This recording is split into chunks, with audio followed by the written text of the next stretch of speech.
नमस्कार. आयुष्यात अशी काही वळणे येतात जेव्हा दुःखाचा डोंगर कोसळतो. एखाद्या प्रिय व्यक्तीचा मृत्यू, नात्यातील दुरावा, आर्थिक नुकसान किंवा एखादे मोठे अपयश.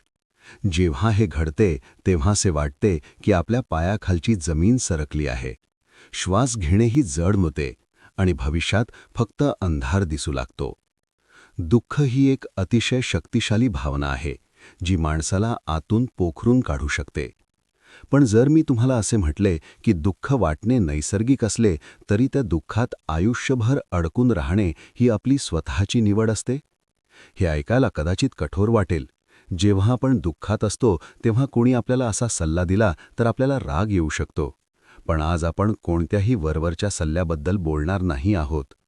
आज आपण 2000 वर्षांहून अधिक जुन्या अशा एका तत्त्वज्ञानाबद्दल बोलणार आहोत, ज्याने गुलामगिरीपासून ते सम्राटांपर्यंत सर्वांना आयुष्यातील सर्वात मोठ्या दुःखांवर मात करायला शिकवले.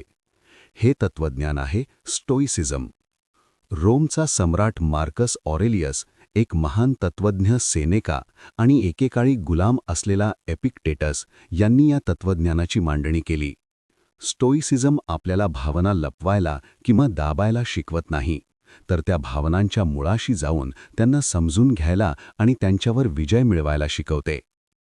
आज आपण अत्यंत सखोलपणे जाणून घेणार आहोत की स्टोईक तत्त्वज्ञानाचा वापर करून आपण कोणत्याही प्रकारच्या दुःखातून, मग ते कितीही मोठे असो, कशी मुक्ती मिळवू शकतो.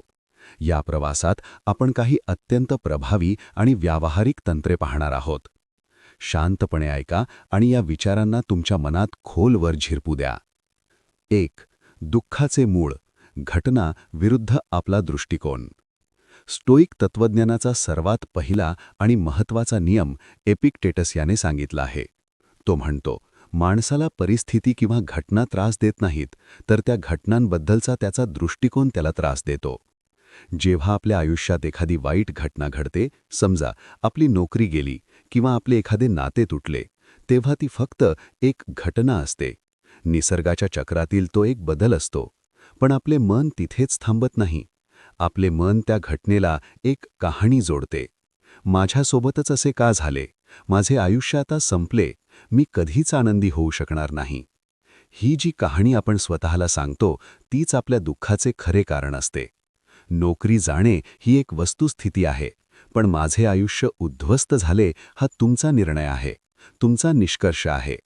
स्टोइसिझम शिकवते की आपण घटना आणि त्यावरील आपली प्रतिक्रिया या दोन गोष्टींना वेगळे करायला शिकले पाहिजे. जेव्हा तुम्ही दुःखी असता तेव्हा स्वतःला एक प्रश्न विचारा, मी खरोखर त्या घटनेमुळे दुःखी आहे की त्या घटनेबद्दल मी जे विचार करत आहे त्यामुळे दुःखी आहे? जेव्हा तुम्ही तुमच्या विचारांना घटनेपासून वेगळे करता तेव्हा दुःखाची तीव्रता निम्म्याहून कमी होते. 2. नियंत्रणाचे विभाजन, द डायकॉटमी ऑफ कंट्रोल. दुःखातून बाहेर पडण्यासाठी स्टोइसिझमचे सर्वात शक्तिशाली शस्त्र म्हणजे नियंत्रणाचे विभाजन. जगात 2 प्रकारच्या गोष्टी आहेत, ज्या आपल्या नियंत्रणात आहेत: आपले विचार, आपले निर्णय, आपली कृती आणि आपला दृष्टिकोन. ज्या आपल्या नियंत्रणात नाहीत: इतर लोकांचे वागणे, भूतकाळात घडलेल्या घटना, आजारपण, मृत्यू आणि बाह्य परिस्थिती. आपले सर्वात मोठे दुःख तेव्हा निर्माण होते जेव्हा आपण अशा गोष्टी बदलण्याचा प्रयत्न करतो ज्या आपल्या हातात नाहीत. एखादी प्रिय व्यक्ती आपल्याला सोडून गेली ही एक नियंत्रणाबाहेरची गोष्ट आहे. भूतकाळ बदलणे आपल्या हातात नाही, पण आपण त्या आठवणींसोबत कसे जगायचे हे पूर्णपणे आपल्या हातात आहे. जेव्हा तुमच्यावर दुःखाचा प्रसंग येतो तेव्हा एक कागद घ्या आणि 2 रकाने करा. एका बाजूला लिहा, माझ्या नियंत्रणात काय आहे, आणि दुसऱ्या बाजूला लिहा, माझ्या नियंत्रणात काय नाही. जी गोष्ट तुमच्या नियंत्रणात नाही तिचा स्वीकार करण्याशिवाय दुसरा कोणताही पर्याय नसतो. निसर्गाच्या नियमाविरुद्ध लढण्यात आपली ऊर्जा वाया घालवू नका. त्याऐवजी जी गोष्ट तुमच्या हातात आहे, म्हणजेच तुमचे वर्तमान आणि तुमचे वर्तन, त्यावर लक्ष केंद्रित करा. हा विचार तुम्हाला असहाय्यतेच्या भावनेतून बाहेर काढेल आणि तुमच्या हातात पुन्हा ताकद देईल. 3. कल्पनेतील दुःख. महान स्टोईक तत्त्वज्ञ सेनेकाने अतिशय सुंदर वाक्य म्हटले आहे, आपण वास्तवापेक्षा कल्पनेत जास्त दुःखी होतो. We suffer more in imagination than in reality. माणसाचे मन हे खूप विचित्र आहे. भविष्यात काय वाईट होऊ शकेल याच्या हजारो शक्यता आपले मन रोज रंगवत असते. जर असे झाले तर, जर तसे झाले तर, या जर आणि तरच्या जाळात अडकून आपण वर्तमानातील शांती गमावून बसतो. जेव्हा एखादे दुःख आपल्या वाटेला येते तेव्हा आपण फक्त त्या क्षणाचे दुःख सहन करत नसतो, तर आपण भविष्यातील अनेक वर्षांच्या दुःखाची कल्पना करून ते ओझे आजच आपल्या खांद्यावर घेतो. सेनेका म्हणतो की भविष्यात जे दुःख येणार आहे ते जेव्हा येईल तेव्हा आपण त्याला सामोरे जाऊ. निसर्गाने आपल्याला संकटांचा सामना करण्याची ताकद दिलेली आहे, पण जे संकट अजून आलेच नाही त्याचे दुःख आत्ताच का साजरे करायचे? स्वतःला वर्तमानात परत आणा. आज या क्षणी तुम्ही सुरक्षित आहात. या क्षणी तुमच्याकडे श्वास आहे. कल्पनेतील दुःखाला वास्तवावर मात करू देऊ नका. 4. प्रीमेडिटेशियो मालोरम म्हणजे वाईटाची पूर्वकल्पना. हा स्टोइसिझममधील अतिशय वेगळा आणि सुरुवातीला थोडा नकारात्मक वाटणारा विचार आहे. प्रीमेडिटेशियो मालोरम म्हणजे भविष्यात घडू शकणाऱ्या सर्वात वाईट गोष्टींची जाणीवपूर्वक कल्पना करणे. आपण दुःखी का होतो? कारण आपण नेहमी गृहीत धरतो की सर्व काही चांगलेच होईल. आपल्या जवळची माणसे कायम आपल्यासोबत राहतील, आपली संपत्ती कधीच नष्ट होणार नाही, आपले आरोग्य नेहमी उत्तम राहील. जेव्हा या अपेक्षेला तडा जातो तेव्हा आपण पूर्णपणे कोलमडून पडतो. स्टोईक लोक रोज सकाळी उठल्यावर स्वतःला आठवण करून द्यायचे की आज माझा सामना कृतज्ञ, स्वार्थी आणि रागीट लोकांशी होऊ शकतो. आज माझी एखादी मौल्यवान वस्तू हरवू शकते. आज कदाचित मला आजारपण येऊ शकते. हे नैराश्य नाही, तर ही एक मानसिक तयारी आहे.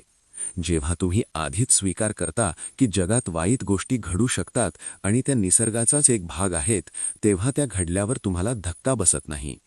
तसेच जेव्हा तुम्ही जाणीवपूर्वक विचार करता की तुम्ही तुमच्या प्रियजनांना गमावू शकता, तेव्हा तुम्ही त्यांच्यासोबत असलेला आजचा क्षण अधिक प्रेमाने आणि कृतज्ञतेने जगता. दुःखाची पूर्वकल्पना ही दुःखाची तीव्रता कमी करते आणि वर्तमानातील आनंदाची किंमत वाढवते. 5. वरून पाहण्याचा दृष्टिकोन, द व्ह्यू फ्रॉम अबव्ह.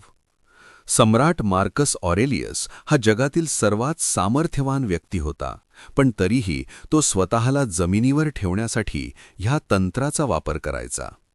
जेव्हा तुम्ही दुःखात बुडालेले असता तेव्हा तुम्हाला वाटते की तुमचे दुःख हे जगातील सर्वात मोठे दुःख आहे.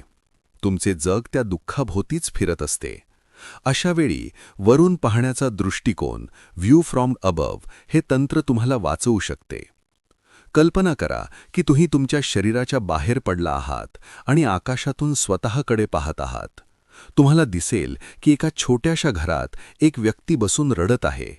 आणखी वर जा. आता तुम्हाला तुमचे संपूर्ण शहर दिसेल. त्या शहरात लाखो लोक आहेत जे आपापल्या आयुष्यात संघर्ष करत आहेत. कोणीतरी हॉस्पिटलमध्ये मृत्यूशी झुंज देत आहे, कोणीतरी उपाशी झोपत आहे. आणखी वर जा. संपूर्ण पृथ्वीकडे पहा. कोट्यावधी लोक, हजारो वर्षांचा इतिहास, अनेक साम्राज्ये आली आणि गेली. आता ह्या विशाल विश्वाच्या आणि अनंत काळाच्या तुलनेत तुमच्या दुःखाचा विचार करा. ते दुःख अचानक खूप लहान वाटू लागेल. याचा अर्थ तुमचे दुःख खोटे आहे असा होत नाही, तर याचा अर्थ असा आहे की ह्या अथांग विश्वात आपण आणि आपल्या समस्या खूप क्षुल्लक आहोत. हा वैश्विक दृष्टिकोन तुम्हाला तुमच्या समस्येतून बाहेर काढून एक अलिप्त शांतता देतो. 6. मृत्यूचे स्मरण, मेमेंटो मोरी. स्टोईक तत्त्वज्ञानातील आणखी एक अत्यंत महत्त्वाचा मंत्र म्हणजे मेमेंटो मोरी, म्हणजेच लक्षात ठेव की तुला एक दिवस मरायचे आहे. हे ऐकायला भीतीदायक वाटू शकते, पण स्टोईक लोकांसाठी हा जगण्याचा सर्वात मोठा आधार होता. दुःख आणि शोक माणसाला एका जागी खिळवून ठेवतात, पण जेव्हा तुम्ही स्वतःला आठवण करून देता की तुमचा वेळ मर्यादित आहे आणि मृत्यू कधीही येऊ शकतो, तेव्हा अचानक सर्व क्षुल्लक गोष्टींचे महत्त्व संपून जाते. मी आज दुःखी राहून माझा दिवस वाया घालवू का, जेव्हा की हा माझ्या आयुष्यातील शेवटचा दिवस असू शकतो? मृत्यूची जाणीव तुम्हाला दुःखातून जागे करते. ती तुम्हाला सांगते की भूतकाळातील घटनांवर शोक करत बसण्यासाठी आयुष्य खूप लहान आहे. जे गेले ते गेले, पण जे उरले आहे ते अत्यंत मौल्यवान आहे. मेमेंटो मोरी तुम्हाला दुःखातून बाहेर पडून पुन्हा एकदा पूर्ण क्षमतेने जीवन जगण्याची प्रेरणा देते. 7. नियतीवर प्रेम, अमोर फाती. ही दुःखातून मुक्ती मिळवण्याची शेवटची आणि सर्वात प्रगत पायरी आहे. अमोर फाती म्हणजे आपल्या नियतीवर प्रेम करणे. जेव्हा वाईट प्रसंग येतो तेव्हा आपण फक्त तो सहन करतो. आपण दात ओठ खाऊन म्हणतो, ठीक आहे, मला हे भोगावेच लागेल. पण स्टोईसिझम याच्या एक पाऊल पुढे जातो. तो म्हणतो की परिस्थितीचा फक्त स्वीकार करू नका, तर त्यावर प्रेम करा. तुमच्या आयुष्यात जे काही घडले आहे, मग ते कितीही वेदनादायक असो, ते एका विशिष्ट कारणासाठी घडले आहे. निसर्गाच्या या प्रवाहात कोणतीही गोष्ट विनाकारण घडत नाही. तुमच्या वाट्याला आलेले दुःख ही तुम्हाला अधिक मजबूत, अधिक शहाणे आणि अधिक कणवाळू बनवण्याची निसर्गाची पद्धत आहे. ज्या आगीत सोने तापवले जाते, ती आग सोन्याला नष्ट करत नाही, तर त्याला अधिक शुद्ध करते. जेव्हा एखादे मोठे दुःख तुमच्यावर कोसळेल, तेव्हा स्वतःला सांगा, मी ही परिस्थिती मागितली नव्हती, पण मी याचा वापर माझे चारित्र्य घडवण्यासाठी करेन. हे दुःख माझा शेवट नाही, तर ही माझ्या नव्या प्रवासाची सुरुवात आहे. जेव्हा तुम्ही दुःखाला तुमचा शत्रू न मानता, तुमचा शिक्षक मानता, तेव्हा त्या दुःखाची तुमच्यावर असलेली पकड कायमची सुटते. निष्कर्ष: दुःख ही माणसाची नैसर्गिक प्रतिक्रिया आहे. सेनेकाने एका पत्रात लिहिले होते की जेव्हा आपण कोणाला गमावतो तेव्हा डोळ्यातून पाणी येणे नैसर्गिक आहे, पण तासनतास रडत बसणे आणि स्वतःला कोलमडून टाकणे ही आपली निवड असते. स्टोईसिझम तुम्हाला भावनाशून्य बनवत नाही. तो तुम्हाला हे शिकवतो की दुःखाची लाट अंगावर येऊ द्या, तिला अनुभवा, पण त्या लाटेत वाहून जाऊ नका. तुमच्या आत एक असा अढळ किल्ला आहे, ज्याला बाहेरील कोणतीही परिस्थिती, कोणतेही नुकसान आणि कोणतेही दुःख कधीच उद्ध्वस्त करू शकत नाही. तुमचे विचार, तुमचे चारित्र्य आणि तुमची शांतता ही फक्त आणि फक्त तुमच्या मालकीची आहे. आज आपण जे ऐकले ते फक्त एका दिवसात आत्मसात होणारे नाही. ही एक निरंतर चालणारी साधना आहे. जेव्हा जेव्हा दुःखाचा अंधार दाटून येईल, तेव्हा ह्या स्टोईक तत्त्वज्ञानाची शिदोरी उघडा. स्वतःला सांगा की घटनांवर तुमचे नियंत्रण नाही, पण तुमच्या प्रतिक्रियेवर आहे. कल्पनेतील दुःखाला थांबवा. या विशाल विश्वाच्या दृष्टिकोनातून स्वतःकडे पहा आणि तुमच्या वाट्याला आलेल्या प्रत्येक अनुभवावर, अगदी दुःखावरही प्रेम करायला शिका. कारण शेवटी तुम्ही त्या दुःखापेक्षा कितीतरी पटीने मोठे आहात.